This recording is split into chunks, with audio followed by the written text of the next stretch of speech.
Bismillahirrahmanirrahim. Assalamualaikum warahmatullahi wabarakatuh.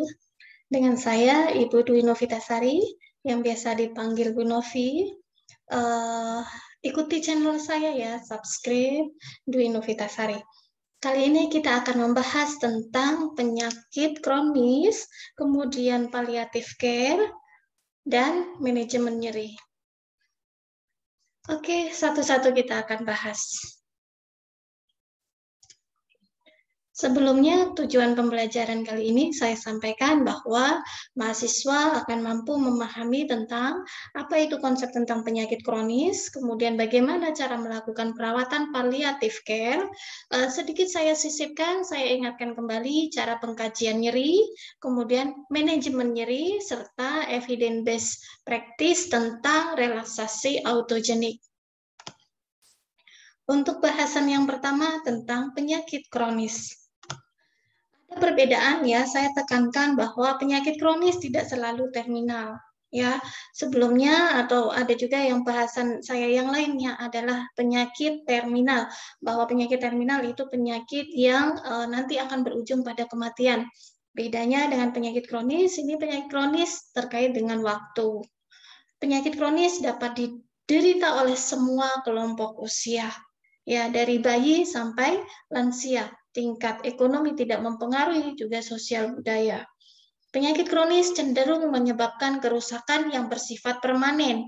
Ini memperlihatkan adanya penurunan, ya, penurunan atau kehilangan kemampuan pasien untuk menjalankan berbagai fungsi fisik seperti fungsi muskuloskeletal, neurologis, pengindera, pencernaan, pernafasan, dan sistem yang lainnya.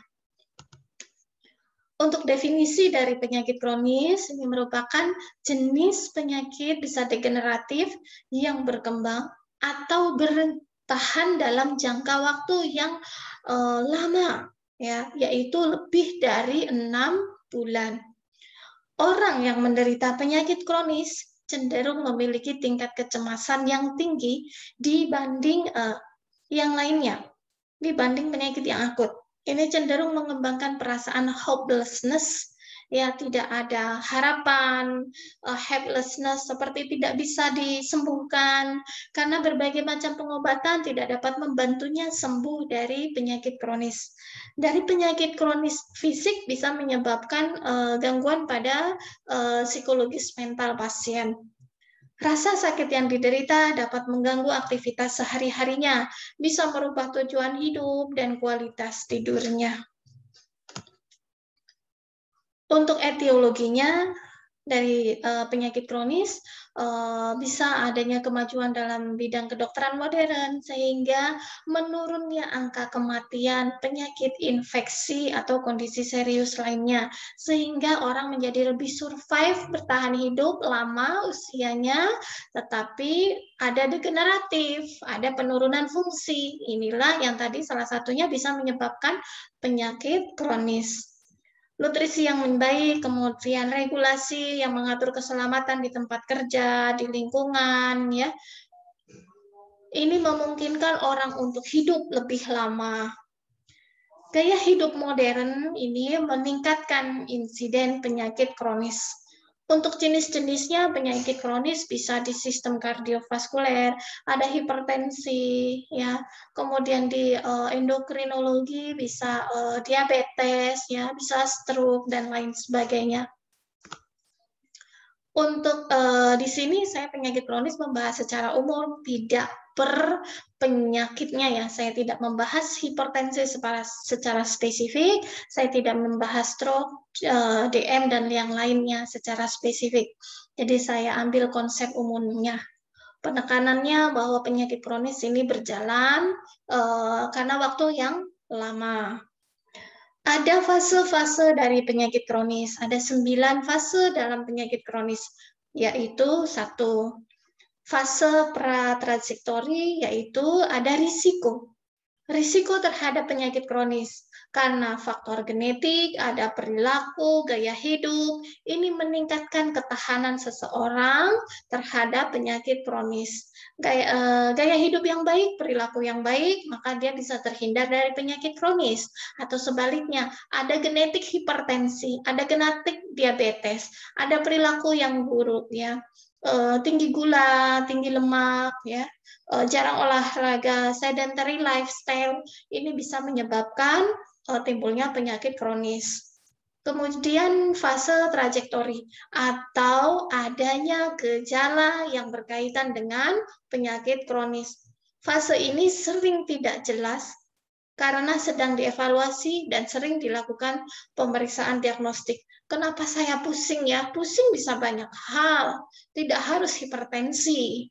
Ya, pusing bisa hiperglikemi, bisa hipoglikemi. Jadi ada gejala yang berkaitan dengan penyakit kronis.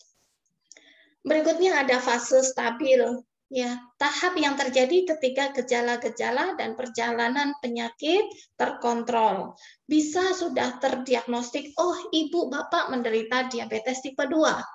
Maka perjalanan penyakitnya menjadi terkontrol. Ada aktivitas kehidupan sehari-hari tertangani dalam keterbatasan aktivitas. Fase yang keempat, fase tidak stabil. Periode ketidakmampuan untuk menjaga gejala tetap terkontrol atau reaktivasi penyakit. Terdapat gangguan dalam melakukan aktivitas sehari-hari. Ya, bisa karena kejenuhan, ya, tidak mau melakukan pemeriksaan rutin, kontrol rutin, sehingga terjadi fase tidak stabil. Berikutnya ada fase akut. Fase yang ditandai dengan gejala-gejala yang berat. Ini tidak dapat pulih atau komplikasi yang membutuhkan perawatan di rumah sakit untuk penanganannya. Pada fase akut, dia sudah hipertensi, tetapi sudah mengarah contohnya ke stroke. Ya, ada gangguan ada gangguan neuromuskular, ada kelemahan tangan, ada baal di tangan, ya, ada kesemutan, kok menjalar lama-lama tidak bisa digerakkan. Itu fase akut. Atau dia penderita diabetes, ya, dia selama ini glukosa darah terkontrol, ternyata kok ada lebaran misalnya, ada banyak pesta, nah dietnya menjadi tidak terkontrol, timbul dia mengompol, ya, tidak bisa tidur, kemudian pusing, ternyata glukosanya tinggi 400, yaitu fase akut, ya, sampai bisa menimbulkan komplikasi ke organ yang lainnya. Contohnya ke ginjal, ya, bisa menyebabkan gagal ginjal akut, seperti itu. Fase yang keenam adalah fase kritis, merupakan fase yang ditandai dengan situasi kritis yang mengancam jiwa, yang membutuhkan pengobatan atau perawatan kedaruratan. Ada krisis hipertensi, ada serangan stroke, hemoragik, ya, ada KAD, ketoasidosis diabetikum. Ini contoh-contoh yang sering terjadi di masyarakat yang saya contohkan. Kemudian ada yang ketujuh adalah fase pulih, yaitu keadaan pulih kembali pada cara hidup yang diterima dalam keterbatasannya, dibebani oleh penyakit kronisnya. Mungkin ada baal, kesemutan di kaki, tangan, ya, tapi sudah ditoleransi. Ada gangguan melakukan aktivitas daily living, melakukan ADL, kebutuhan sehari-hari, mungkin karena ada post-stroke, ya, gangguan neurologisnya ada yang menetap, tangan kirinya mengalami kelemahan, ya, ada keadaan pulih kembali dengan cara hidup yang terbatas, ya. Kemudian ada fase penurunan. Terjadi ketika perjalanan penyakit berkembang disertai dengan peningkatan ketidakmampuan dan kesulitan dalam mengatasi gejala-gejala yang timbul. Fase perburukan ini, ya, mungkin saja perjalanan penyakit komplikasi diabetesnya, tadi contohnya adalah gagal ginjalnya sudah dilalui selama 4 tahun, 5 tahun, 9 tahun, tapi tetap menuju pada end renal state disease, pada gagal ginjal kronis. Ya, terjadi fase perburukan. Ya, oliguri, kemudian uremia dan sebagainya. Yang terakhir adalah fase kematian. Adalah tahap terakhir yang ditandai dengan penurunan bertahap atau cepat dari fungsi tubuh dan penghentian hubungan individual, jadi meninggal. Next, ini kategori dari penyakit kronis, ada live with illness. Pada kategori ini, ya individu, pasien, diharuskan dia adaptasi, mempelajari kondisi penyakitnya selama hidup. Karena dia beraktivitas, mungkin nutrisi, olahraganya, manajemen stresnya, pasti terkait dengan kondisi penyakitnya. Biasanya tidak mengalami kehidupan yang mengancam. Dia bisa puluhan tahun hidup dengan diabetes, dia bisa puluhan tahun hidup dengan hipertensi. Penyakit yang termasuk dalam kategori ini contohnya diabetes, asma, artritis, epilepsi. Kemudian ada kategori mortal illness. Pada kategori ini secara jelas kehidupan individu terancam. Dan individu menderita penyakit ini hanya bisa merasakan gejala-gejala penyakit dengan ancaman kematian. Penyakit kategori ini bisa cancer, ya mortal illness, ya cancer kalau tidak mengikuti protap pengobatan bisa menyebabkan kematian. Penyakit kardiovaskuler ini mengancam nyawa juga. Ada at-risk illness. Kategori penyakit ini sangat berbeda dari kategori yang lainnya, dari kedua kategori sebelumnya. Pada kategori ini tidak ditekankan pada penyakitnya, tetapi pada risiko penyakit. At-risk illness, maka penekanannya pada risiko penyakitnya. Penyakit yang termasuk pada kategori ini contohnya adalah hipertensi dan penyakit-penyakit yang berhubungan dengan hereditas. Yang lainnya ada communicable disease. Communicable disease adalah penyakit infeksius, penyakit yang dapat menyebar dari satu orang ke orang lainnya. Ya, contohnya penyakit TB paru, ya itu adalah communicable disease. Selanjutnya ada congenital disease, penyakit atau kelainan yang terjadi karena genetik sebelum dilahirkan. Kemudian ada degenerative disease, penyakit yang terjadi karena cedera atau kerusakan organ atau jaringan. Ini adalah penyakit orang tua, penyakit penuaan degeneratif, ya penurunan fungsi. Selanjutnya ada functional disease. Ini penyakit yang berakibat pada fungsi atau penampilan, tetapi tidak menunjukkan manifestasi dari organ. Ada malignan. Malignan itu adalah kanker, tumor, ya, ganas. Penyakit yang cenderung memburuk dan menyebabkan kematian, lung cancer, breast cancer, ovary cancer, dan sebagainya. Kemudian ada psikosomatis, penyakit psikologis yang dimanifestasikan dengan gejala fisiologis. Ada idiopatik disease, penyakit yang tidak diketahui penyebabnya. Kemudian iatrogenik, penyakit yang disebabkan oleh terapi medis. Untuk tanda dan gejala tentu mengikuti dari jenis penyakitnya masing-masing. Secara umum, karakteristik penyakit kronis ini penyebabnya tidak pasti, memiliki faktor risiko yang multiple, tidak hanya communicable disease, bisa juga non-communicable disease, ada genetik juga bermain, ada pola hidup di situ juga. Ya, membutuhkan durasi yang lama, menyebabkan kerusakan fungsi atau ketidakmampuan, dan tidak dapat disembuhkan secara sempurna. Penyakit-penyakit kronis ini tandanya ada bisa jadi batuk, demam yang berlangsung lama, nyeri atau sakit pada bagian tubuh yang berbeda, diare berkepanjangan, kesulitan buang air kecil, perubahan warna kulit, kemudian tidak nafsu makan, tidak bisa tidur, ya, kecemasan. Itu tanda-tanda dari penyakit kronis secara umum. Untuk tanda dan gejala, karakteristiknya bisa juga ada kerusakan fungsi lebih dari satu sistem, sehingga mengakibatkan kerusakan fungsi, contohnya pada persepsi sensori, kemampuan ADL, mobilitas fisik, ya, kognisi, dan kecakapan sosial, interaksi sosialnya menjadi terbatas. terdiri dari dua periode, periode remisi dan eksaserbasi. Remisi ini tidak ada gejala. Setelah fase akut ada fase remisi, ya tidak menimbulkan gejala. Eksaserbasi, gejala kembali muncul, ini yang bisa menyebabkan perburukan hingga kematian. Untuk tata laksananya juga kembali pada jenis penyakit kronisnya. Kondisi kronis ini mempunyai ciri khas dan masalah penata laksanaan yang berbeda. Sebagai contoh, banyak penyakit kronis yang berhubungan dengan tanda seperti nyeri. Hampir semua penyakit ada nyerinya, dan juga keletihan. Penyakit kronis yang parah dan lanjut dapat menyebabkan kecacatan sampai pada tingkat tertentu yang selanjutnya membatasi aktivitas individu, membatasi perilaku sosial individu.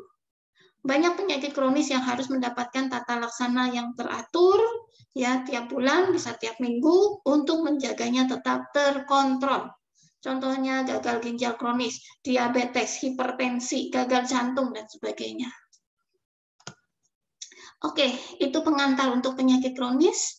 So, ketika kita menghadapi pasien dengan sakit kronis, ya, maka yang dibutuhkan adalah palliative care, ya, perawatan paliatif.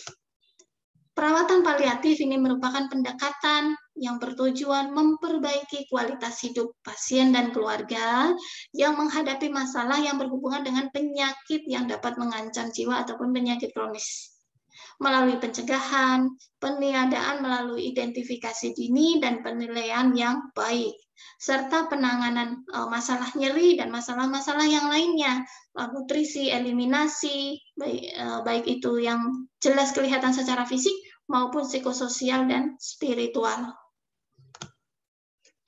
Penyakit terminal sedikit saya singgung, apa bedanya dengan penyakit kronis. Penyakit terminal merupakan penyakit yang progresif, yaitu penyakit yang menuju ke arah kematian. Tidak semua penyakit kronis ya segera menjadi penyakit terminal, ya tergantung perawatan pada pasiennya.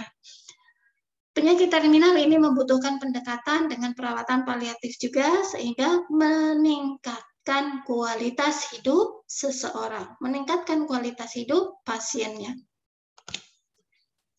Meningkatnya jumlah pasien dengan penyakit kronis, penyakit terminal yang tidak dapat disembuhkan baik pada dewasa dan anak seperti kanker, penyakit degeneratif. Nah, pasien-pasien dengan penyakit kronis stadium lanjut bisa mengalami berbagai masalah. Tadi sudah kita sebutkan, bisa ada nyeri, ada sesak nafas, penurunan berat badan, gangguan aktivitas sehingga mengganggu ADL-nya. Tetapi juga bisa mengalami gangguan psikososial. Pasien tidak bisa bekerja, pasien mengisolasi diri karena mungkin inkontinensia urin, ya, gangguan spiritual. Pasien ada hambatan untuk melakukan aktivitas spiritual seperti biasanya. Yang ini bisa mempengaruhi quality of life dari pasien dan keluarganya. Perawatan paliatif ini berupaya meringankan penderitaan ya pasien yang tadi sudah sakit parah yang tidak dapat disembuhkan, contohnya pada kanker, kemudian penyakit motor neuron, penyakit stroke, penyakit degenerasi, penderita HIV, ya. Yang lainnya contohnya penyakit Parkinson disease, multiple sclerosis, ya. Nah, perawatan paliatif ini dititik beratkan pada pengendalian gejala dan keluhan, peniadaan tanda dan gejalanya. Pasiennya nyeri, kurangi nyerinya. Pasiennya gangguan nutrisi, atasi gangguan nutrisinya. Nah, perawatan paliatif ini tidak juga bukan terhadap penyakit utamanya. Karena penyakit utamanya tadi sudah tidak bisa disembuhkan. Jadi hanya mengobati, suportif saja, mengobati, mengatasi tanda gejala yang timbul. Tidak bisa tidur, diupayakan untuk meningkatkan kualitas tidur. Seperti itu pemaknaan dari perawatan paliatif. Dengan begitu penderita, pasiennya terbebas dari penderitaan. Terbebas dari penderitaan akibat keluhannya dan bisa menjalani end of life-nya dengan nyaman, dengan sejahtera.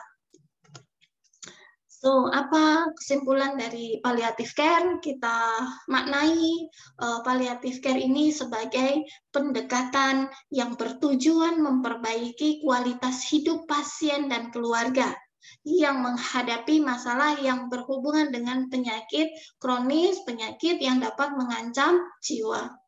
Bisa melalui pencegahan dan peniadaan tanda dan gejalanya, peniadaan nyeri, masalah fisik, yang lainnya ya mungkin inkontinensia urinnya, kemudian gangguan neuromuskularnya, gangguan integritas kulit dan jaringannya, gangguan nafasnya ya, serta gejala-gejala psikososial dan spiritual lainnya.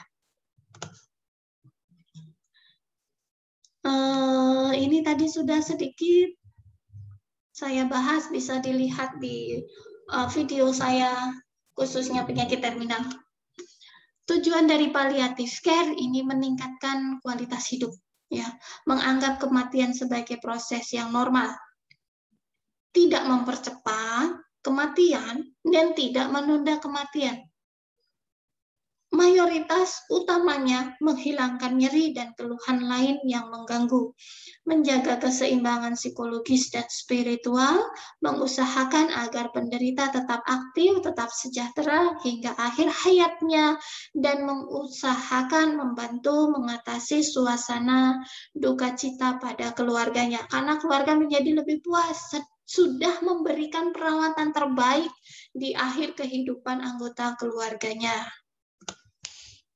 Perawatan paliatif ini sangat diperlukan karena setiap orang berhak untuk dirawat, ya, berhak untuk mati secara bermartabat, sejahtera hingga akhir hidupnya, berhak untuk tidak nyeri, ya, baik itu fisik, emosional, spiritual dan sosial. Itu adalah human right, hak asasi manusia. Sehingga perawatan paliatif ini merupakan kebutuhan yang mayor, kebutuhan yang mendesak di seluruh dunia untuk orang apabila contohnya dengan kanker, dengan HIV, ya, dengan Parkinson disease, dengan stroke, ya, maka ini menjadi sangat diperlukan di masyarakat. Untuk rentang palliative care sendiri diberikan sejak diagnosa ditegakkan sampai akhir hayat. Artinya ini tidak mempedulikan pada stadium dini atau lanjut. Ya, kita sudah bicara tentang fase-fase penyakit kronis. Jadi berikan palliative care sejak awal itu akan lebih baik. Masih bisa tidak ada masalah apakah penyakitnya masih bisa disembuhkan atau tidak. Mutlak perawatan paliatif harus diberikan kepada penderita. Palliative care tidak berhenti juga setelah penderita meninggal, tetapi hingga memberikan dukungan kepada anggota keluarga yang berduka. Palliative care ini melibatkan multidisiplin, ya, dokter, perawat, coworker, penyakit social worker, kemudian ada psikolog, konselor spiritual, ya, bisa ustadznya, bisa pendetanya, kemudian ada relawan, apoteker, dan berbagai profesi lain yang diperlukan. Bisa aged care, ya, perawatan lansia. Banyak multidisiplin yang terintegrasi dalam palliative care. Untuk lingkupnya kegiatan palliative care, ya, jenis kegiatan palliative care-nya ini meliputi tata laksana nyeri. Kemudian tata laksana keluhan fisik lainnya. Apakah ada mengompol, atasi ngompolnya. Apakah ada konstipasi, diare, atasi. Gangguan menelan, nutrisi, atasi. Gangguan bernafas, oksigenasi, atasi. Ya. Berbagai tata laksana keluhan fisik lainnya. Kemudian asuhan keperawatan, dukungan psikologis, dukungan sosial, kultural dan spiritual, serta dukungan persiapan atau selama masa berduka cita. Prinsip dari perawatan paliatif, ya, utamanya hilangkan nyeri dan gejala fisik lain yang mengganggu.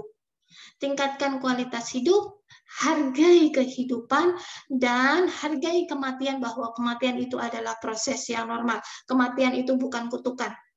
Ya, Kemudian tidak bertujuan mempercepat atau menunda kematian. Selanjutnya menjaga dan mengintegrasikan aspek psikososial, sosial, dan spiritual. Memberikan dukungan agar pasien dapat hidup seaktif mungkin hingga akhir hayat. Memberikan dukungan kepada keluarga sampai masa duka cita, menggunakan pendekatan tim, kita tidak bisa berdiri sendiri untuk mengatasi kebutuhan pasien dan keluarganya, dan menghindari tindakan yang sia-sia.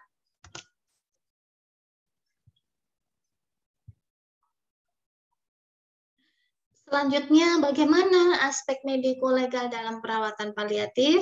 Kita membutuhkan informed consent, ya, persetujuan untuk pasien, bisa dari pasiennya. Kalau pasiennya masih komposmentif dan usia dewasa, pasien tidak mengalami demensia, atau dari keluarga atau walinya. Kemudian ada pesan atau pernyataan pasien tentang apa yang harus dilakukan, apa yang tidak boleh dilakukan saat dirinya kritis. Jadi kalau di rumah sakit ada singkatan namanya DNR, do no resuscitation. Itu adalah hak pasiennya. Ya, hak pasien apakah dia boleh dilakukan resusitasi jantung paru atau tidak ketika dia kritis hidupnya. Kalau pasiennya boleh, saya boleh dilakukan resusitasi, itu juga harus dipenuhi haknya. Kalau pasiennya menyatakan saya tidak mau diresusitasi, ini adalah tahap akhir hidup saya ingin meninggal dengan tenang, ini sebagai perwujudan ibadah saya, ya sakit saya harus saya hadapi dan sebagainya. Do no resuscitation, DNR, do no resuscitation, maka diberikan gelang. Ya, supaya semua tim medis mengetahui bahwa pasien ini adalah DNR. Nah, tadi hak itu apakah pasiennya diresusitasi atau tidak diresusitasi pada pasien paliatif.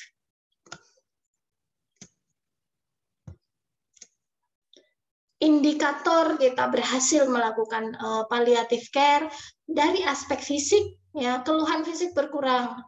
Pasien menyatakan tidak ada nyeri, tidak ada gangguan sesak nafas, bisa makan dan sebagainya. Berbagai keluhan fisik bisa berkurang. Dari aspek psikologis, keamanan psikologis, kebahagiaan pasien keluarga meningkat, pasien bisa menerima penyakitnya. Dari aspek sosial, hubungan interpersonal tetap terjaga, tidak ada masalah sosial. Kemudian aspek spiritual, tercapai arti kehidupan yang bernilai bagi keluarga maupun keluarga pasiennya. Pasien bisa menjalankan kehidupan rohaninya yang positif, menjalankan ibadah hingga akhir hayatnya. Untuk model palliative care, ya, model adalah setting tempat dari palliative care, bisa setting hospital palliative care, bisa hospice atau tempat khusus, misal panti atau hospice home care. Hospice-nya di rumah saja perawatannya. Kalau hospital sudah tahu bayangannya berarti perawatannya ada di rumah sakit. Bisa jadi palliative care ini terjadi ada di ruang biasa, bisa di ruang ICU, ICCU, HCU, high care unit, ya, atau hospice tempat khusus, bisa di panti jompo atau di nursing home. Di luar negeri banyak nursing home, tempat perawatan lansia, atau tempat pasien dengan kanker, ya, tempat pasien dengan HIV, ya, ada hospice khusus. Kemudian atau yang settingnya home care, perawatan di rumah. Pasiennya dibawa pulang karena keluarga kami akan mendampingi pasien hingga ajalnya di rumah saja, atau bisa jadi permintaan pasien. Saya ingin dikelilingi orang-orang yang tercinta, saya tidak ingin dirawat di ICU, saya tidak ingin dirawat ICCU, yang itu membatasi anak-anak saya untuk berkunjung dan sebagainya. Banyak pertimbangan untuk memutuskan setting palliative care ini di mana. So, yang kita bahas berikutnya adalah kompetensi Anda, kompetensi perawat paliatif. Perawat harus mampu mengidentifikasi faktor multidimensi yang mempengaruhi nyeri, mungkin fisiknya, psikososialnya, ya. Kemudian mengkaji gangguan yang sering ditemukan pada sistem tubuh. Apakah pasien sesak, pasien tidak bisa tidur, pasien inkontinensia, diare, ya. Selanjutnya mengkaji aspek psikososio spiritual pasien dan keluarga. Apakah pasien siap dengan kondisi penyakitnya, kondisi kronisnya, kondisi terminalnya, bagaimana hubungan personalnya, bagaimana kesiapan spiritual. Melakukan pelayanan spesifik ya pada palliative care spesifik, baik itu dari fisik nyeri, gangguan nyeri yang gangguan fisik yang lainnya sampai ke psikososio spiritual. Kemudian mengkaji, memonitor keinginan keluarga, memahami keterbatasan waktu dalam memberikan dukungan kepada pasien, serta mengkaji dan merespon lingkungan pasien yang berisiko. Oh, ini berisiko jatuh, maka atasi hambatan supaya pasien tetap melakukan ADL tanpa risiko jatuh. Ini ada risiko dekubitus, atasi bagaimana lingkungan keluarga bisa melakukan alih baring supaya pasiennya tidak dekubitus, ya. Kemudian koordinasi rujukan pasien ke instansi pelayanan kesehatan lainnya, komunikasikan ke keluarga pasien, hal-hal yang diwaspadai sehingga pasien harus dirujuk. Kemudian menginisiasi dan berpartisipasi dalam diskusi kasus, melindungi pasien dan keluarga dari bahaya yang mungkin terjadi seperti alat suntik, obat-obat yang kadaluarsa, efek-efek peralatan medis yang lainnya. Melakukan pendidikan kesehatan tentang pelayanan perawatan paliatif, mengkaji kesiapan keluarga dalam menghadapi pasien yang akan meninggal. Yang lainnya, meningkatkan profesionalisme dalam praktik keperawatan paliatif, bisa memperbanyak bacaan melalui jurnal, mengikuti seminar, workshop, ya, mengelola asuhan keperawatan paliatif, mengembangkan diri di bidang keperawatan paliatif sebagai wujud tanggung jawab profesi. Kita bahas kompetensinya beberapa, ya, yang penting. Contoh, kompetensi mengidentifikasi faktor multidimensi yang mempengaruhi nyeri dan gejala lain. Ya, Anda harus mampu memahami patofisiologi nyeri dan gejala lain.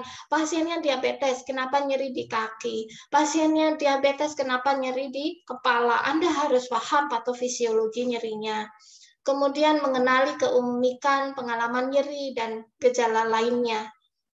Nyeri sangat dipengaruhi pengalaman sebelumnya, maturitas, ya, gender, kondisi penyakit, sosial, budaya. Jadi kenali keunikan pengalaman nyeri. Bantu mengatasi nyeri dan gejala yang lainnya dengan tepat. Kemudian kompetensi mengkaji gangguan yang sering ditemukan pada sistem tubuh.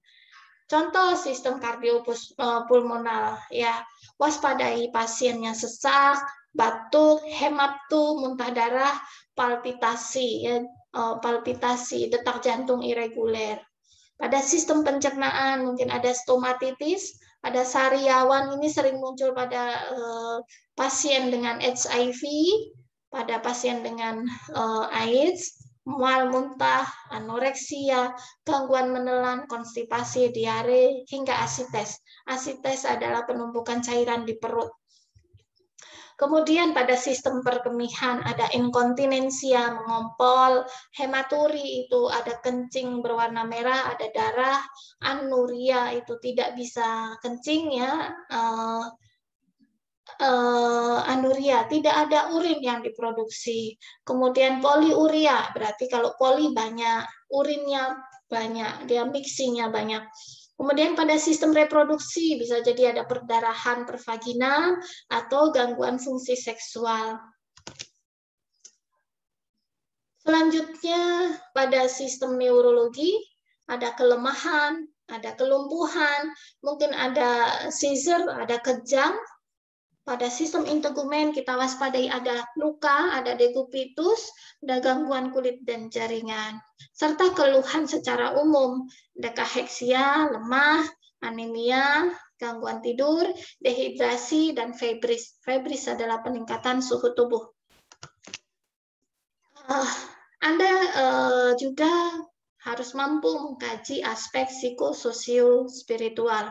Pengkajiannya bisa pasien keluarga menunjukkan cemas, takut, marah, depresi, kehilangan peran dan fungsi dalam keluarga, kemungkinan ada masalah keuangan, ya. Bagaimana kemampuan melakukan ibadah. Jadi Anda dari kemampuan mengkaji aspek psikososio spiritual ini bisa juga mengingat fase-fase berduka, ya, dari 5 fase berduka. Selanjutnya ada kompetensi melakukan pelayanan spesifik pada perawatan paliatif, ya. Berikan obat analgesik berdasar kolaborasi. Anda perawat tidak boleh melakukan persepan, ya. Ini berdasar kolaborasi. Berikan analgesik, bahkan sampai ke morfin, ya. Memahami pengetahuan tentang efek samping penggunaan obat analgesik, memberikan pendidikan kesehatan, latihan relaksasi, ya, atau complementary alternative medicine. Ini adalah kompetensi perawat mandiri, ya, tidak memerlukan kolaborasi. Kemudian memberikan terapi keperawatan atau alternatif medicine, complementary alternatif medicine untuk mengatasi nyeri. Nanti di akhir saya akan mengajarkan salah satu teknik untuk mengatasi nyeri secara mandiri. Mengatur kebutuhan peralatan medis dan keperawatan yang dibutuhkan pasien selama di rumah. Mungkin pasien butuh oksigen, pasien butuh NKT, pasien butuh kateter, masih butuh infus. Nah, bagaimana mengatur kebutuhan peralatan medis ini? Meningkatkan profesionalisme dalam perawatan paliatif lainnya, yaitu bisa meningkatkan dan menjaga citra keperawatan paliatif yang profesional, berkontribusi untuk pengembangan praktik keperawatan paliatif, dan bertindak sebagai role model perawat paliatif yang efektif. Selanjutnya, kompetensi mengelola asuhan keperawatan paliatif. Dokumentasikan asuhan keperawatannya untuk menghindari tuntutan hukum. Itu adalah aspek mediko-legal. Kemudian, mengevaluasi mutu praktek keperawatan paliatif, berpartisipasi dalam peningkatan mutu dan prosedur jaminan mutu praktik keperawatan paliatif. Kita belajar tentang pemeriksaan fisik pasien dengan kondisi kronis dan terminal yang membutuhkan perawatan paliatif. Ya, cek kondisi umum. Ya, kondisi umumnya baik atau buruk. Cek kesadarannya, mau kesadaran secara kualitatif atau secara kuantitatif. Ya, bisa dari GCS atau dari kondisi diakomposmentis, delirium, dia koma. Ya, kemudian cek TTV, tanda-tanda vital, ya. Nadi, paru dengan RR, kardiovaskulernya dengan tekanan darah dan suhu. Kemudian periksa head to toe, dari kepala sampai ujung kaki, lakukan pemeriksaan organ, ya. Bagian yang nyeri lakukan di akhir. Di sini saya tidak akan mengajarkan pemeriksaan head to toe, bisa di lain kesempatan. Selanjutnya ada pemeriksaan spesifik sesuai dengan kondisi pasiennya. Apakah ada luka, luasnya, kedalaman, warna luka, ya, bau, keluaran lukanya. Kemudian apakah ada stoma, dekubitus, dan edema. Untuk diagnosa keperawatan paliatif, berdasar pengkajian, diidentifikasi urgensi masalah sesuai kebutuhan dasar manusia, sesuai temuan kita. Perencanaannya berdasar prioritas diagnosa keperawatan, utamanya tingkatkan kualitas hidup, ya, kembali kurangi nyeri, sesak nafas, perawatan luka kalau ada. Tingkatkan daya tahan tubuh, ajarkan pasien dan keluarga untuk menerima kenyataan yang ada, ajarkan keluarga untuk menghubungi petugas bila mana kondisi darurat atau harus menuju ke pelayanan kesehatan. Cegah timbul masalah baru atau komplikasi. Selanjutnya kita belajar tentang pengkajian nyeri. Ini saya ambil dari channel yang lainnya. Saya sudah melakukan izin serta sumbernya saya tampilkan. Kita pelajari bagaimana review pengkajian nyeri. Ini adalah bagian video dari seminar.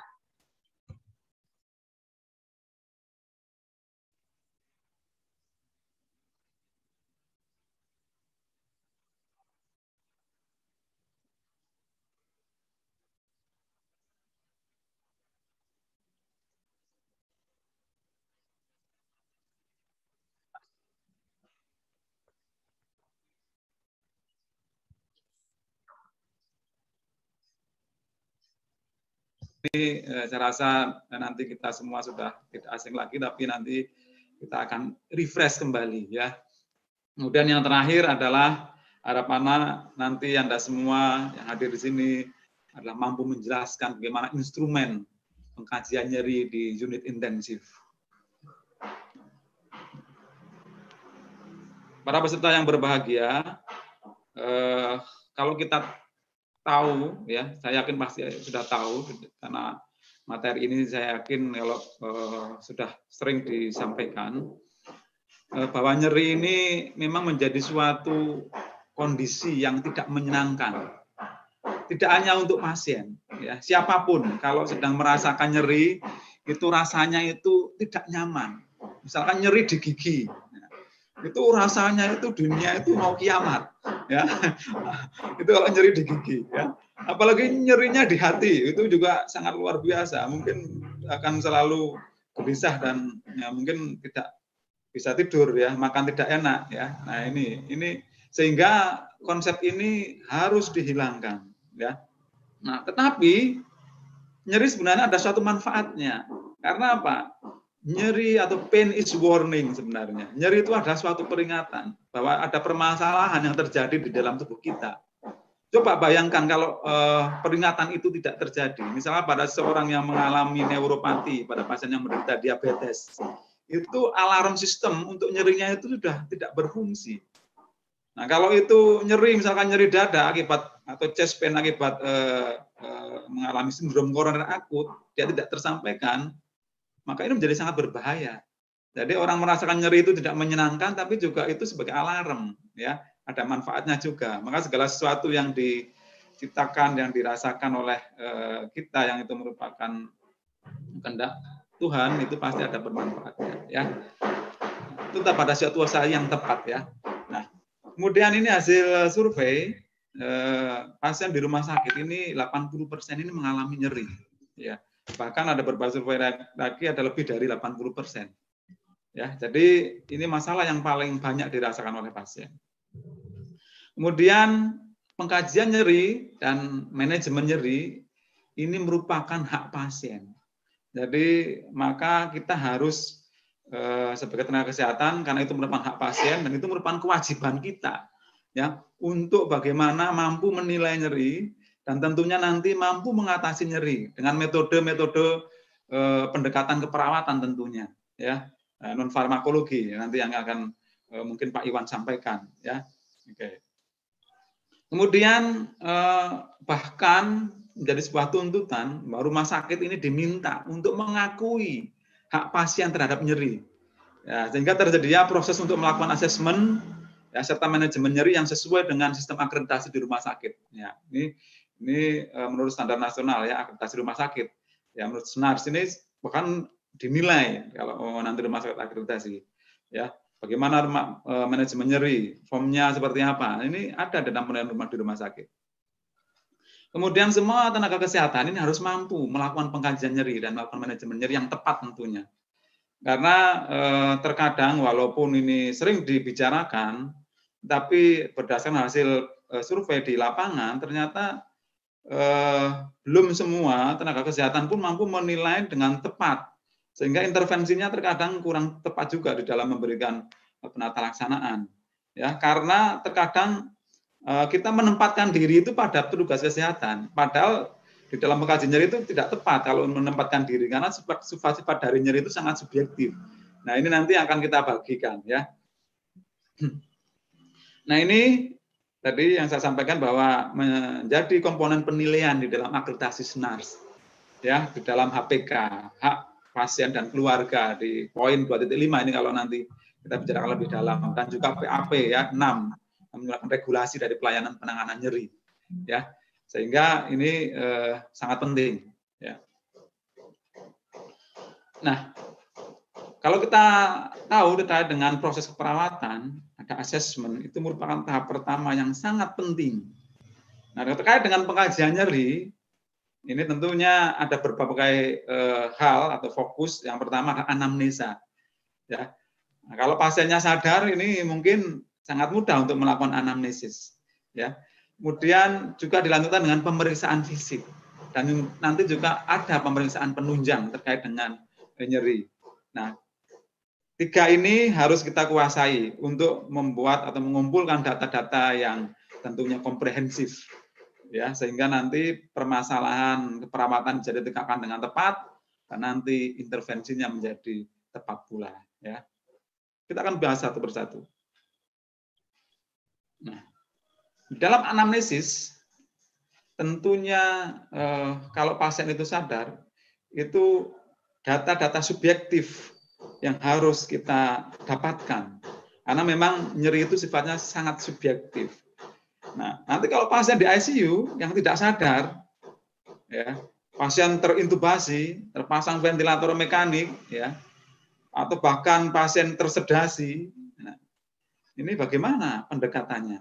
Ya, tentunya data-data subjektif ini menjadi tidak bisa didapatkan. Ya, tentunya nanti akan diperkuat dengan data-data berikutnya, yaitu data-data objektif tentunya. Tapi pengumpulan data objektif pun juga harus mendukung terhadap sebuah rumusan masalah perawatan yang akan nanti kita tegakkan. Ya. Nah ini hasil survei yang saya lakukan terkait bagaimana fenomena pengkajian nyeri. Ya.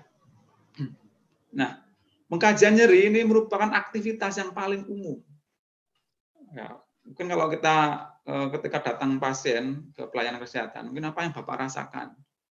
Ya, wah, nggak nyaman. Ya. Nyamannya seperti apa? Nah, ada nyeri, nah, misalkan. Itu hampir tadi 80% disampaikan oleh pasien. Ya. Tetapi ini merupakan salah satu pengkajian yang sulit dilakukan. Ya, sulit ya tadi dilakukan. Kenapa sulit? Nah, tadi kita belum mampu sebenarnya menggambarkan kondisi real yang dialami oleh pasien tersebut. Kita masih banyak menurut penilaian asumsi dari kita. Ya, misalkan Bapak nyerinya seperti berdenyut ya Pak, atau seperti tertusuk-tusuk. Nah, ini sebenarnya hal seperti itu yang kita sampaikan itu kurang tepat. Ya. Nah, kemudian perawat harus mampu menggali pengalaman nyeri dari sudut pandang klien. Nah, inilah yang nanti menjadi titik tekan bagaimana supaya nanti pengkajiannya menjadi tepat tergambar bahwa walaupun sangat subjektif tapi akurat. Karena kita harus menempatkan diri dari sudut pandang klien, bukan dari sudut petugas kesehatan. Ya.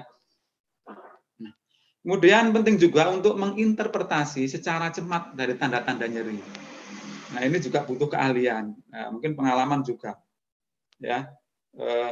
Misalkan respon, kalau ini terkait dengan respon objektif yang disampaikan. Kalau pasien misalkan mengerutkan dahi, nah, apakah itu nyeri? Ya. Jangan-jangan ini tanggal tua, mengerutkan dahi, misalkan.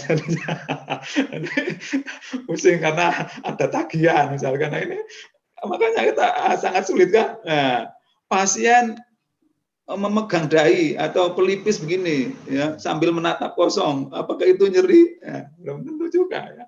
Nah, makanya interpretasi ini menjadi sangat tepat, makanya harus di cross check kan nanti ya terkait dengan data-data yang lain. Ya.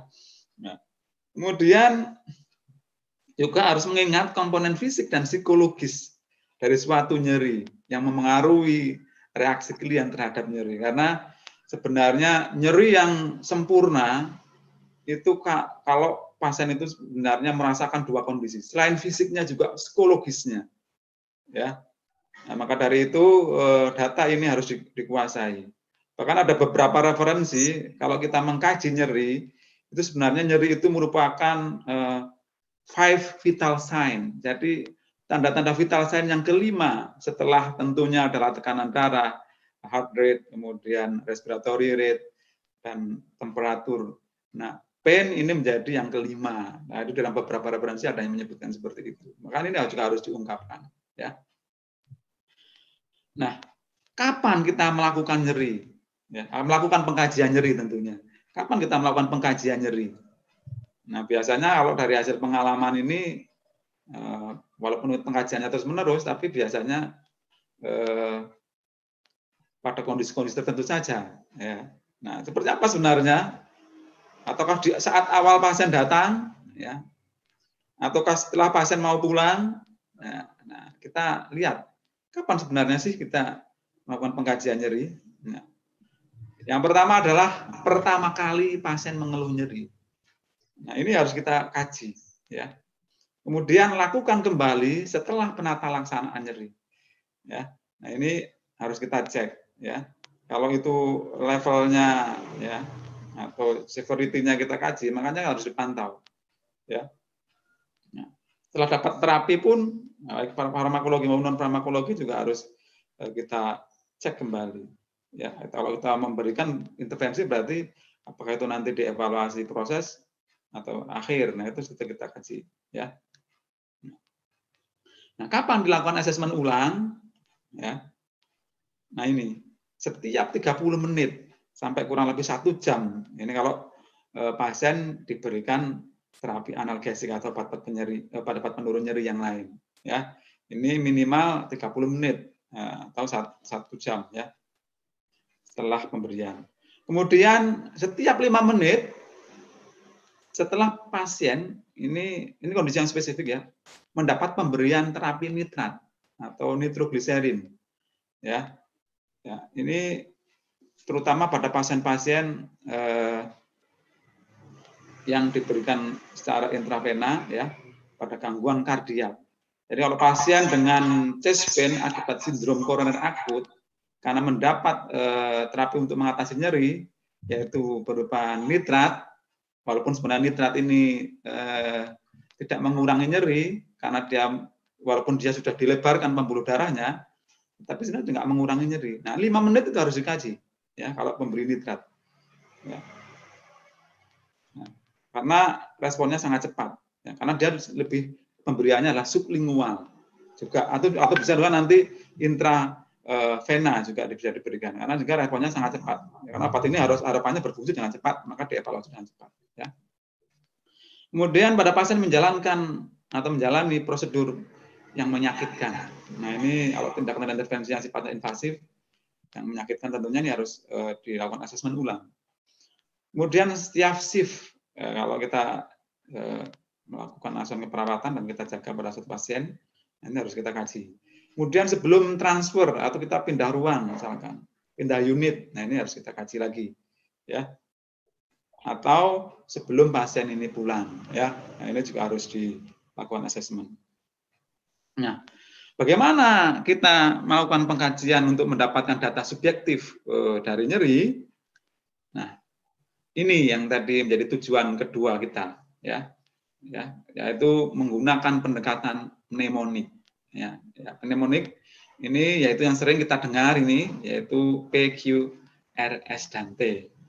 Nah, ini rata-rata kalau lihat dari kalau mahasiswa kita, ya, mungkin seringnya karena sangat aktifnya berpraktek, ya, saking aktifnya langsung bertemu pasien, ketika mendokumentasikan di catatan perawatan, ini seringnya terlupakan, ya, menempatkan posisi-posisi mnemonik ini, mana yang P itu apa, ya, Q itu apa, ini sering terbolak-balik, ditempatkan di data subjektif atau data objektif. Nah, ini masih sering terjadi, ya, salah penempatan, ya. Harapannya setelah ini menjadi tepat, ya. Oke. Nah, kita lihat P itu apa? Nah, P adalah provocating incident dan palliative incident. Jadi ada dua fokus di sini. Apa yang memperberat dan apa yang membuat nyeri itu menjadi ringan. Nah, ini yang harus kita dapatkan informasi itu, ya. Nah, Nah, yang pertama adalah bagaimana yang memperberat dan memperingan. Nah, jika curiga nyerinya ini psikogenik, maka harapannya dieksplorasi, ya, perasaan untuk menanyakan perasaan, ya, apa saja yang mencetuskan nyeri, ya. Sebentar ya.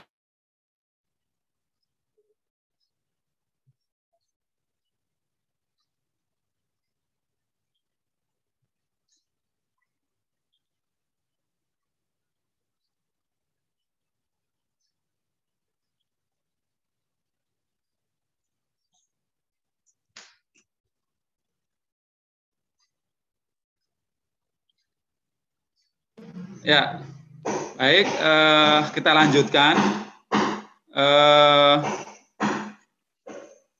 Nah, ini contohnya, contoh bagaimana kalimat untuk mengkaji, ya, terkait dengan respon provocating incident dan palliative incident. Ya, yang pertama ini kalimatnya harus tepat biasanya. Jadi kalau mau mengkaji ini bagaimana kondisi Bapak misalkan sehingga itu muncul nyeri. Ya. Jangan langsung diarahkan misalkan Bapak nyeri munculnya saat istirahat atau saat beraktivitas. Nah, ini mengarahkan, mau tidak mau terkonsep pasien itu. Tadi saat istirahat atau saat beraktivitas, ya. Nah, ini nggak boleh kita mengarahkan, ya. Jadi pasien itu harus betul-betul menyampaikan apa yang dirasakan, ya. Kemudian faktor apa yang membuat nyeri itu meningkat, ya. Kemudian faktor apa yang membuat nyeri itu berkurang, ya. Nah, ini yang harus apa namanya didapatkan datanya, sehingga itu memang menempatkan dari kondisi pasien yang ada, ya. Kemudian Q, quality of pain, ya. Nah, apa yang menjadi fokus di quality of pain ini adalah pengkajian untuk menilai bagaimana rasa nyeri itu dirasakan secara subjektif, ya. Nah, kemudian seringkali, ya, pasien itu mendeskripsikan nyeri itu dengan kalimat-kalimat tertentu, misalkan nyerinya tajam, tumpul, ya, berdenyut atau berpindah-pindah, seperti tertindih atau tertimpa benda berat, perih, ya, tertusuk dan lain-lain, ya. Nah, perawat sebaiknya tidak memberikan kata-kata deskriptif ini pada pasien, ya.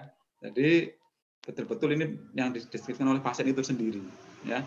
Nah, contoh kalimatnya ini, coba jelaskan Pak pada saya, ya, seperti apa nyeri yang Bapak rasakan. Nah, nanti pasti akan menjelaskan sesuai dengan apa yang disampaikan oleh pasien, ya. Kemudian region. Nah, pengkajian untuk mengidentifikasi letak nyeri secara tepat, ya. Ini apakah adanya radiasi atau nyeri sebar, referred pain misalkan, ya. Dan apa penyebabnya. Nah, ini terkait dengan region. Nah, contoh kalimatnya ini, ya, di mana minta pasien untuk sambil menunjukkan dengan satu jari. Nah, ini yang jarang dilakukan. Bapak nyerinya di mana? Nah, di sini. Nah, di sini itu di mana Bapak? Ya, harus ditunjuk dengan jari, dengan telunjuk jari, ya. Ya. Kalau beda nanti kalau nyeri dengan sindrom koroner akut memang tidak bisa ditunjuk karena nyerinya referred pain, nyeri menyebar. Itu menjadi khas untuk angina pectoris, ya. Nah, ini. Kalau nyeri-nyeri yang lain itu bisa ditunjuk karena dia memang terlokalisir, ya. Kemudian apakah rasa nyeri itu menyebar pada area sekitar nyeri Bapak yang ditunjuk itu? Nah, ini harus didapatkan data ini, ya. Baru kemudian dibantu dengan severity, ya. Ya, S itu severity, ya. Nanti seringnya dengan scale, ya, skala, ya. Nah, tingkat keparahan pasien tentang nyeri merupakan karakteristik yang paling subjektif, ya. Nah, ini nanti ini menjadi penting karena untuk menilai bagaimana menggambarkan nyeri yang dirasakan, levelnya tuh sampai berapa. Ini menjadi data-data yang bisa terukur, ya. Nah, walaupun nanti bisa dikategorikan nyeri itu apakah nyeri ringan, sedang atau berat, nanti tergantung instrumen yang akan kita gunakan di dalam menilai ini. Nah, kalau skala deskriptif ini merupakan alat pengukuran tingkat keparahan nyeri yang lebih objektif. Bisa bentuknya numeric rating scale atau verbal rating scale atau visual rating scale. Ya, banyak sekali instrumen-instrumen yang sudah dikembangkan dan itu menjadi instrumen baku yang sudah banyak digunakan oleh teman-teman sejawat. Ya, oke. Nah, contohnya ini misalkan, seberapa berat nyeri yang Bapak rasakan, misalkan, sambil melihat skala deskriptif, misalkan tentang 0 sampai 10, misalkan, ya, atau bahkan ada 0 sampai 100, ya, tanpa ada angkanya, suruh minta menggariskan, baru diukur. Nah, ini juga salah satu instrumen juga yang bisa kita gunakan, ya.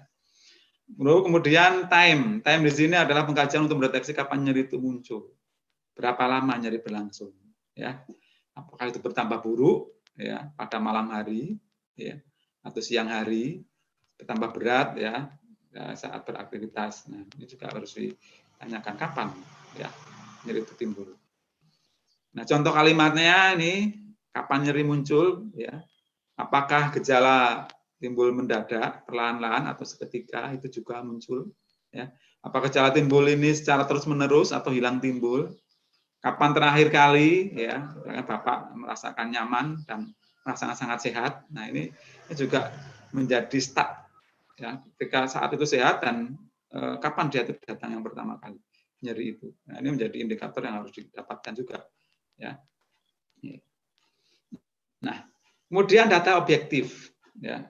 Data objektif ini diperoleh dengan melihat respon pasien, nah, dan juga nanti dilanjutkan dengan pemeriksaan fisik dan penunjang, ya. Nah, apa yang harus didapatkan di dalam respon pasien ini ada 3, ada respon perilaku, respon fisiologis, dan respon afektif, ya. Kita bahas satu persatu. Nah, respon perilaku ini biasanya mencakup ekspresi wajah, gerakan tubuh, kontak fisik, ya, dengan orang lain atau keluarga pasien kalau ada di situ, atau perubahan respon terhadap lingkungan. Nah, contohnya misalkan merubah posisi, ya, yang tadinya mungkin, ya, terlentang, berubah miring, habis miring terlentang lagi, atau mengusap-usap, ya, bagian yang sakit, ya, menopang bagian yang nyeri, ya, atau yang sakit, ya, atau menggertakkan gigi, ya. Ya, kemudian menunjukkan ekspresi wajah meringis, ya, ya, bukan menyeringai, ya, tapi meringis. Seringnya ditulis wajah pasien menyeringai, wow, serem, gitu. Menyeringai, ya. Nah, ini sering dilakukan. Jadi kita tuh sempat terbayang juga ini menyeringai itu seperti apa?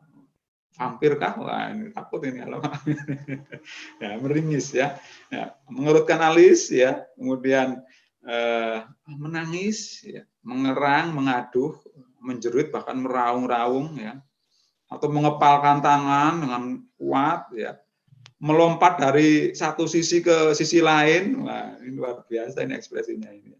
Memegang area yang nyeri, ya, atau gerakan terbatas. Jadi mau bergerak tapi nggak bisa karena misalnya pasca operasi misalkan, ya. Padahal dia pengen bergerak, ya. Nah, ini juga termasuk respon perilaku pasien, ya. Kemudian fisiologis. Nah, fisiologis ini ada 2 respon, ya, ada simpatis dan parasimpatis, ya. Tergantung dia sifat nyerinya nanti. Kalau ada kondisi akut, ya, lebih arah simpatis, ya. Kalau kronis nanti lebih arah parasimpatis, ya. Bagaimana kalau simpatis lebih cenderung meningkatkan frekuensi pernapasan, ya. Bronkiolus itu mengalami pelebaran, frekuensi jantung meningkat, vasokonstriksi, ya. Tekanan darah meningkat, glukosa, bahkan diaforesis, ya, peningkatan tegangan otot, ya, pupil dilatasi, ya, atau motilitas saluran cerna ini menjadi menurun, ya. Nah, kemudian kalau parasimpatis ini pada kondisi yang berbeda tentunya dan jenis fase kronis ini, mual muntah, kelemahan, ya, peningkatan mobilitas usus bahkan, ya, kemudian pernafasan menjadi lambat atau tidak teratur, jantung menjadi turun, tekanan darah turun, ya. Kemudian respon afektif. Efek itu juga ini perlu diperhatikan, ya, oleh perawat, ya, di dalam melakukan asesmen, ya. Nah, respon afektif ini seperti misalkan cemas, ya, marah, ya, kemudian kelelahan, nafsu makan menjadi turun, tidak punya harapan, depresi, ya. Kemudian juga cemas ini sering diasosiasikan dengan nyeri akut ya, dan juga frekuensi dari nyeri tersebut itu dapat diantisipasi. Juga mungkin juga depresi ya. Ini sering diasosiasikan dengan nyeri yang kronis ya, karena berkepanjangan ya. Kemudian untuk pemeriksaan penunjang. Ini ya, untuk pemeriksaan penunjang ini biasanya tergantung dari sumber nyeri ya. Untuk mencari penyebab nyeri ya. Kita gunakan misalkan EMG, elektromiografi ini untuk mengidentifikasi area persarafan. Ya, kalau itu mengenai otot ya kita cek ya. Atau bahkan difus menyebar ya. Ini juga harus dicari. Kemudian juga pemeriksaan radiologi bisa foto polos, CT scan, MRI atau bone scan. Ini juga bisa digunakan untuk mencari penyebab ya. Nah, bagaimana kita menilai atau melakukan asesmen pengajaran nyeri di unit intensif? Nah, ini yang menjadi fokus kita ya. Nah, kalau pasien di unit intensif seperti kita ketahui bahwa ada yang terpasang ventilasi mekanik ya, ternyata terintubasi sehingga tidak bisa mengatakan secara subjektif, atau bukan mungkin tidak terintubasi tapi terpasang OPA ya, oropharyngeal airway, ini juga kemampuan untuk mengatakan itu menjadi terhambat akibat pemasangan alat. Ya. Tapi di unit intensif juga ada pasien yang tidak terpasang ventilasi mekanik. Nah, ini ada beberapa instrumen yang bisa digunakan untuk menilai ya, dan hasilnya tentunya bisa dipertanggungjawabkan. Nah, ini yang paling sering banyak digunakan, ini formnya. Ya, ini adalah Critical Care Pain Observation Tool, CPOT.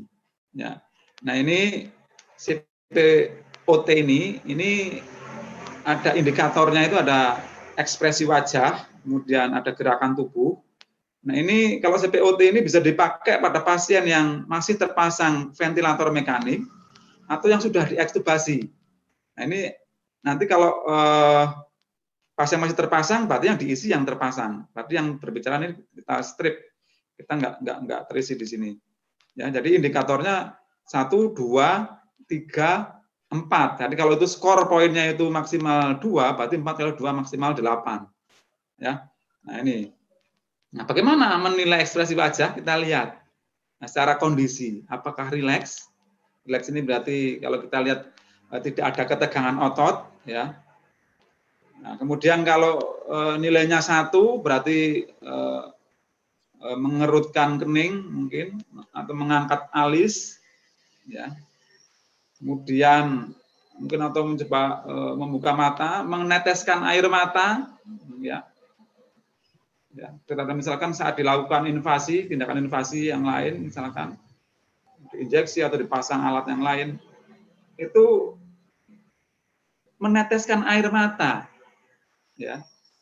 Ini makanya ketika melihat pasien di ICU itu meneteskan air mata, itu bukan, kita harus menginterpretasi mungkin ada rasa nyeri, bukan karena memang ada peningkatan hipersekresi dari cairan mata. Nah, itu yang harus juga diperhatikan, ya. Kadang karena dalam kondisi pasien misalkan saat tersedasi, ini karena semua rileks, kadang cairan atau mata ya ini keluar. Tapi kita harus menduga juga itu ada rasa nyeri. Ya, ini yang harus menjadi fokus kita. Ya. Kemudian meringis. Nah, ini kita lihat ya. Kalau pasien ini dapat mengalami misalnya mulut terbuka atau menggigit selang ET, ya, ini kadang sering menggigit ya. Pas kita injeksi menggigit. Nah, ini kita harus curiga dia itu nyeri. Nah, bukan malah misalkan karena pasien itu tidak sadar, kita sambil cerita-cerita ya. Nah, ini tidak dilihat ekspresi. Padahal kita saat itu memberikan injeksi dengan osmolaritasnya yang tinggi, yang pekat ya. Diinjeksi aja. Ini padahal pasien menggigit ET. Kita nggak perhatikan. Ini menjadi problem ya. Kemudian gerakan tubuh misalkan ya, lihat kalau 0 berarti tidak ada gerakan abnormal. Kalau 1 mungkin bisa melokalisasi nyeri, ya. Kemudian gelisah, ya. Bisa mau mencabut titik, mau mencoba duduk, ya, atau mencoba pengen bergerak sehingga mau keluar dari tempat tidur, ya. Kemudian kalau itu pasien terpasang ventilasi mekanik, ya, ventilator mekanik, ya, ini apakah alarm itu sering berbunyi atau tidak? Ya, pasien kadang sering batuk sehingga menyebabkan alarm berbunyi. Itu terus-terusan atau hanya sesekali? Ya, ini maka ketika alarm itu aktif dan mati sendiri, ya kita nilai 1. Tapi kalau alarm itu terus berbunyi, ya, harus cek, ya. Nah, kan pasien ini nyeri yang hebat, ya.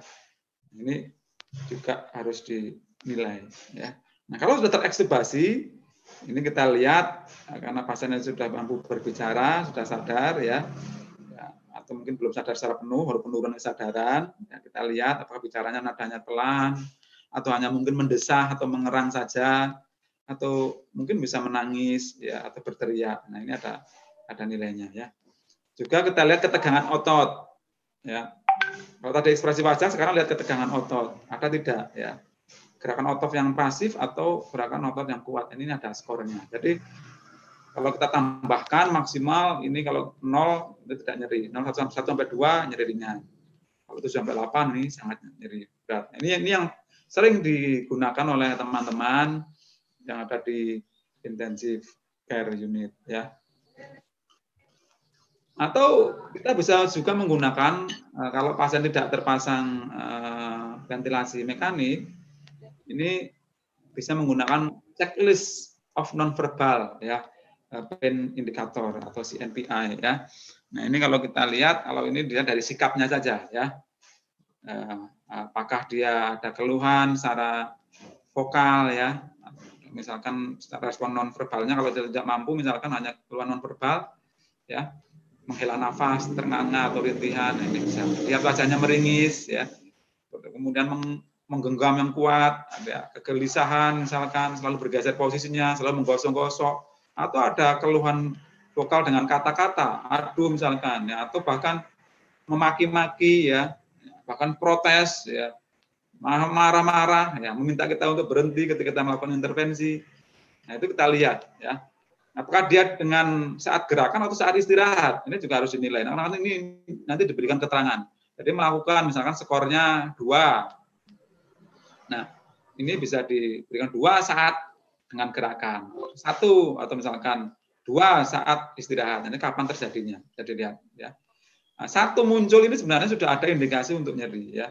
Nah, ini memang masih kurang di CNPI ini masih kurang detail, ya, karena ini hanya sikap saja yang dinilai. Maka kalau teman-teman biasanya pakai yang tadi formulir yang pertama tadi yang CPOT, ya.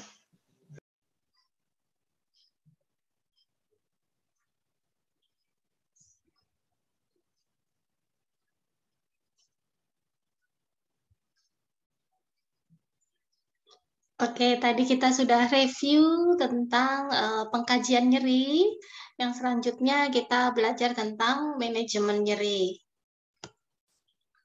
Untuk terapi keperawatan atau intervensi non-farmakologis, kita mengenal ada distraksi, ada relaksasi, kemudian guided imagery, massage, TENS, hipnosis, dan akupunktur. Beberapa yang lainnya juga bisa, tapi juga mungkin apa yang Anda bayangkan sebetulnya sudah termasuk dari intervensi non-farmakologis tersebut. Kita pelajari tentang distraksi. Distraksi ini adalah mengalihkan perhatian ke objek lain. Misalnya dengan cara mendengarkan musik, ngobrol, tarik nafas dalam, itu adalah bagian dari distraksi. Dapat menurunkan persepsi nyeri dengan menstimulasi sistem kontrol descendant yang mengakibatkan lebih sedikit stimulasi nyeri yang ditransmisikan, yang dihantarkan ke otak. Anda bisa mempelajari fisiologi nyeri dari video saya tentang narkosis. Kemudian efektivitas distraksi tergantung pada kemampuan pasien untuk menerima dan membangkitkan input sensori selain nyeri itu sendiri. Bangkitkan kenyamanan dengan musik, dengan mengobrol, dengan teknik nafas dalam.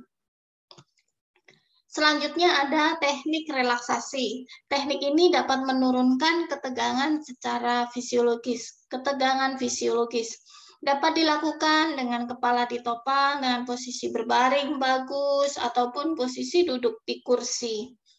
Hal utama yang dibutuhkan dalam pelaksanaan teknik relaksasi adalah pasien dalam posisi yang nyaman. Pasien dengan pikiran yang tenang, beristirahat, lingkungan juga mendukung, lingkungan yang tenang. Selanjutnya ada guided imagery. Ini adalah mengalihkan pikiran ke hal-hal yang menyenangkan. Contohnya menceritakan sesuatu keadaan yang indah, membayangkan hal-hal yang indah.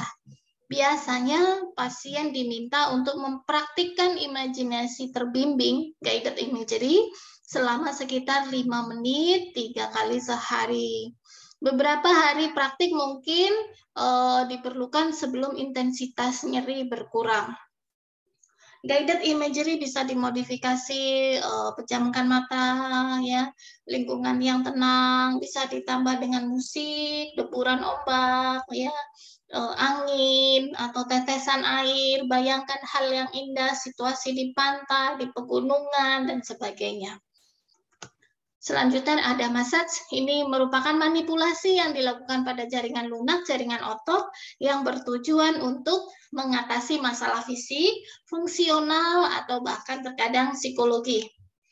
Pijatan dilakukan dengan penekanan terhadap jaringan lunak, baik terstruktur maupun tidak. Ada gerakan-gerakan atau getaran, bisa dilakukan menggunakan bantuan ataupun tidak. Ada alat pijat atau mau langsung massage dengan tangan. Selanjutnya ada TENS, yaitu stimulasi elektrik melalui saraf transkutan. Menggunakan kulit, ya, menggunakan alat, nanti ditempelkan elektrodanya ke kulit di bagian yang nyeri.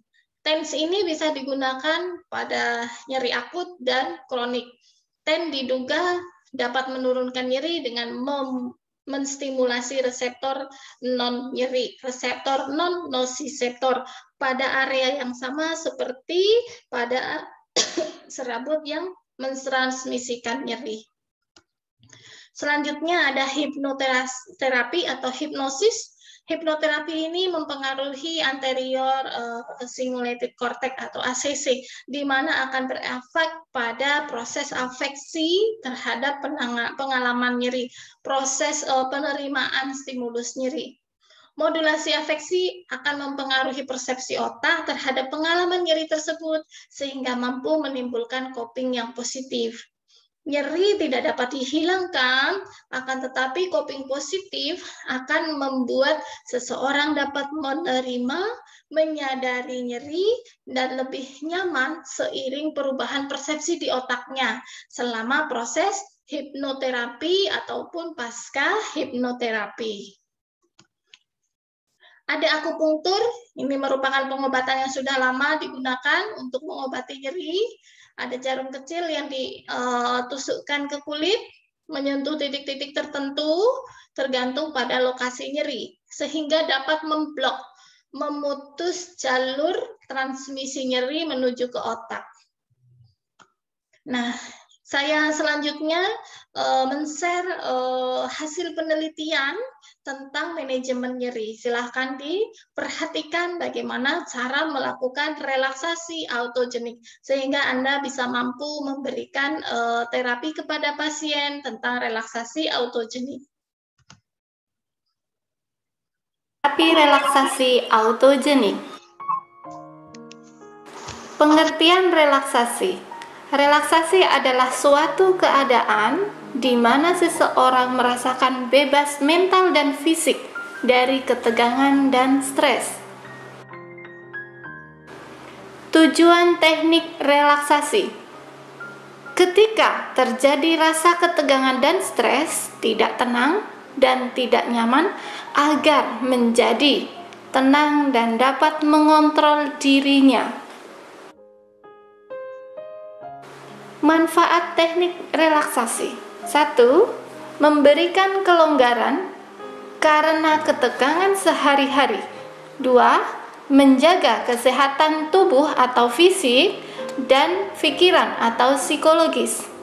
3. Memungkinkan tubuh menyalurkan energi untuk perbaikan dan untuk pemulihan dari penyakit.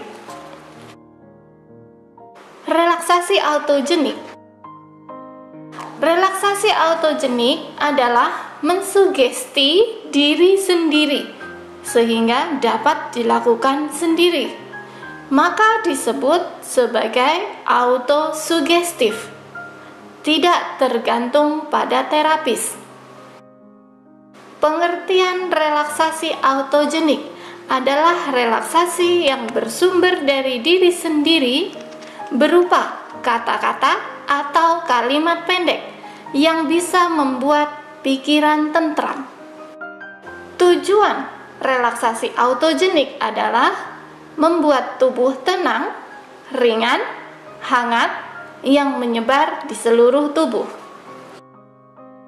Tujuan relaksasi autogenik ini, perasaan tenang didapat karena menurunnya stres tubuh, perasaan ringan karena menurunnya ketegangan tubuh, sensasi hangat karena melebarnya pembuluh darah. Banyak manfaat dari relaksasi autogenik. 1. Meningkatkan gelombang alfa otak. 2. Menurunkan frekuensi jantung. 3. Menurunkan frekuensi nafas. 4. Menurunkan tekanan darah. 5. Menurunkan frekuensi nadi. Manfaat lainnya. 6. Menurunkan keluhan susah tidur. 7. Meningkatkan aliran darah. 8. Mengendalikan suhu tubuh. 9. Meningkatkan ketenangan. 10. Meningkatkan kebugaran. 11. Menurunkan ketegangan. 12. Menghilangkan kebencian. 13. Menurunkan kecemasan. 14. Menurunkan kemarahan. 15. Menghilangkan dendam. 16. Memaksimalkan proses pernafasan dan menurunkan serangan asma. Menurunkan ketegangan otot, menghilangkan sakit kepala, menghilangkan sakit punggung, menghilangkan sakit leher, dan menghilangkan nyeri-nyeri akut dan kronik lainnya. Adapun tahap-tahap dalam relaksasi autogenik, diperlukan tahapan persiapan. 1. Buat lingkungan yang tenang dan nyaman. 2. Pencahayaan yang redup. 3. Sirkulasi atau pergerakan udara yang baik. 4. Sediakan pengalas atau karpet atau matras bila ada. 5. Bisa dilakukan di lantai, di tempat tidur, atau juga di kursi. Posisi saat relaksasi autogenik. 1. Duduk di kursi. 2. Berbaring di lantai atau berbaring di tempat tidur dengan kedua tangan di samping tubuh dan telapak tangan menghadap ke atas. Berikut adalah gambar mengenai posisi tubuh saat relaksasi autogenik. Adapun prosedur relaksasi autogenik ada 7 langkah. Yang pertama, 1. Memejamkan mata dan bernafas dengan pelan, menarik nafas melalui hidung dan mengeluarkan melalui mulut. 2. Merasakan sensasi berat melalui tangan dan kaki, dimulai dari tangan dan kaki yang dominan. 3. Merasakan sensasi hangat melalui tangan dan kaki, dimulai dari tangan dan kaki yang dominan. 4. Sensasi hangat dan rileks di area jantung agar jantung berdetak dengan tenang dan teratur. 5. Sensasi rileks pada dada dan paru-paru, sugesti agar pernafasan tenang dan teratur.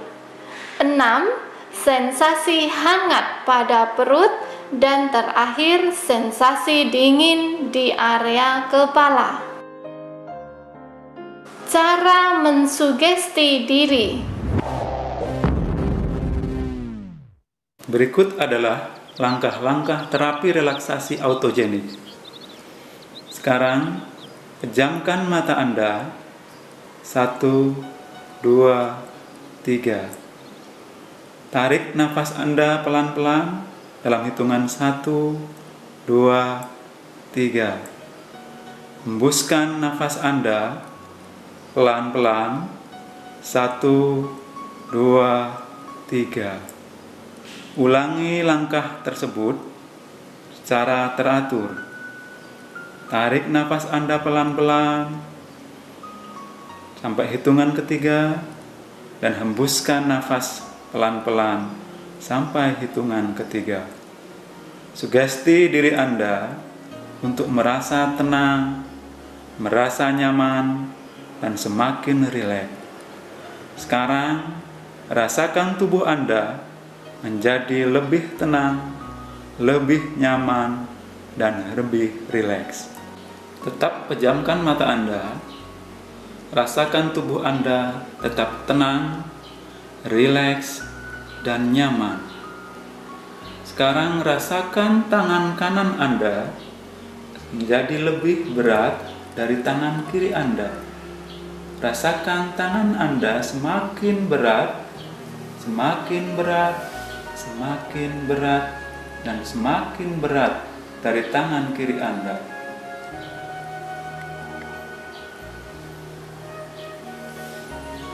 Terus rasakan tubuh Anda menjadi sangat tenang, rileks, dan sangat nyaman.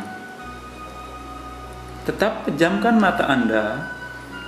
Sekarang rasakan tangan kiri Anda menjadi semakin rileks, semakin berat dari tangan kanan Anda. Rasakan tangan kiri Anda semakin berat dari tangan kanan Anda. Terus rasakan lebih berat lagi, lebih berat lagi, lebih berat lagi dari tangan kanan Anda. Sekarang rasakan tubuh Anda semakin tenang, semakin rileks, semakin nyaman, semakin nyaman, semakin nyaman.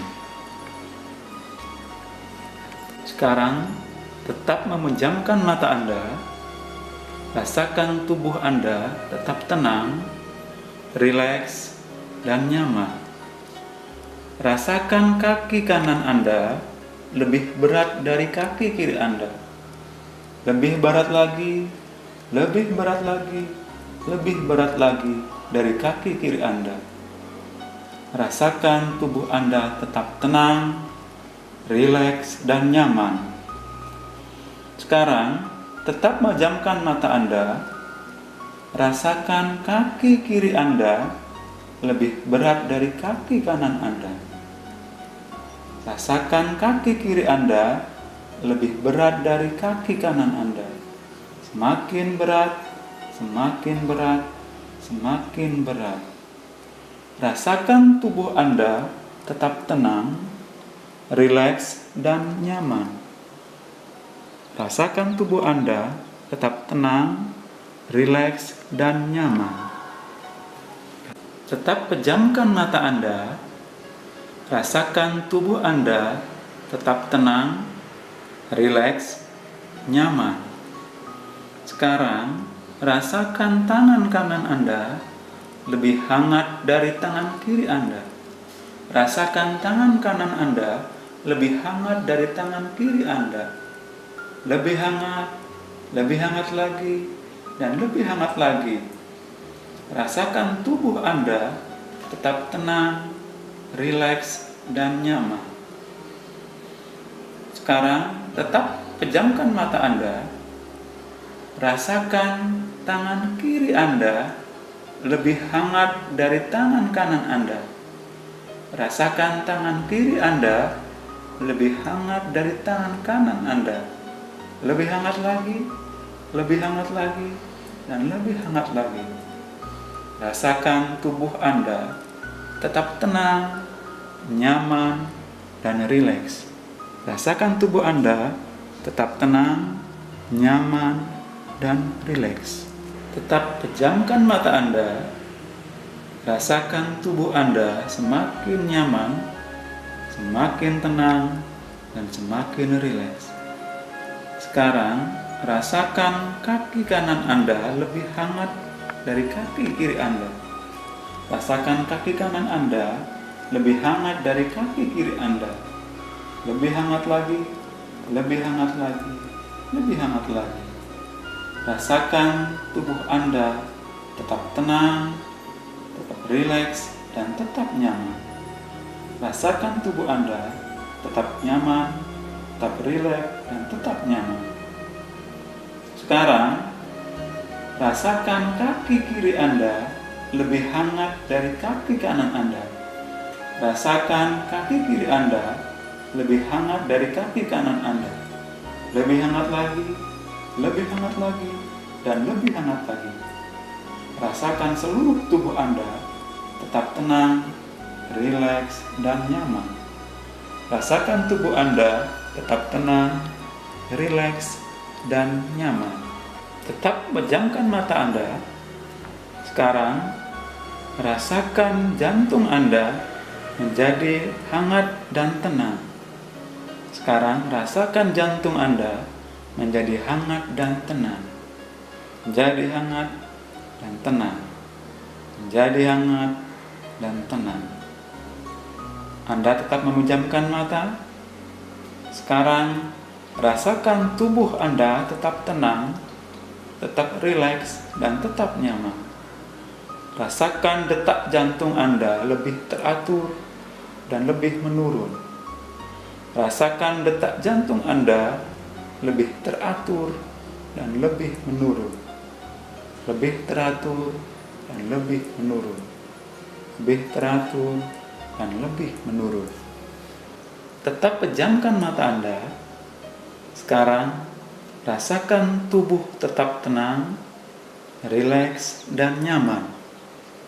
Sekarang, rasakan dada dan paru-paru menjadi lebih hangat, lebih tenang.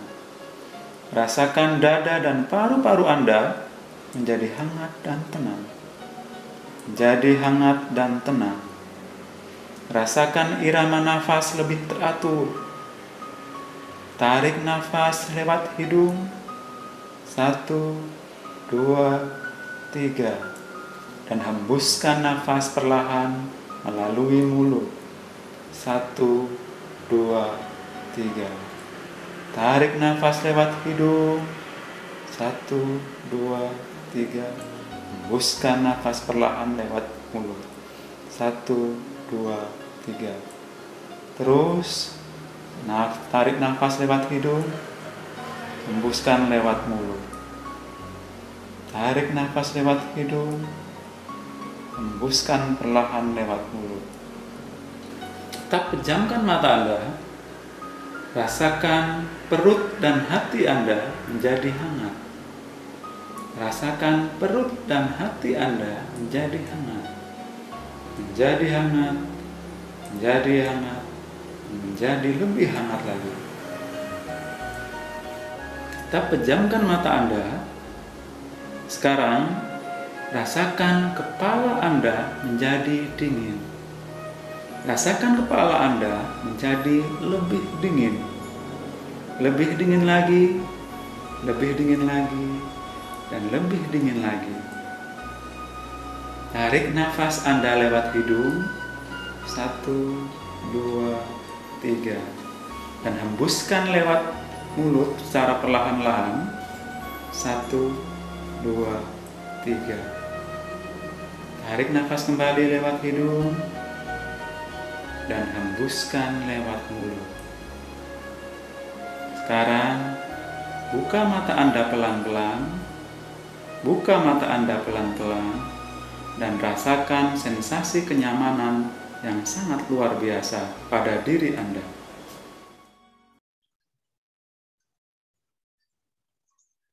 Demikian saja pengantar atau kuliah dari saya. Silakan Anda mengambil banyak referensi dari yang lainnya. Apabila ada ilmu yang salah, saya mohon maaf. Semoga bermanfaat. Kita akhiri. Assalamualaikum warahmatullahi wabarakatuh.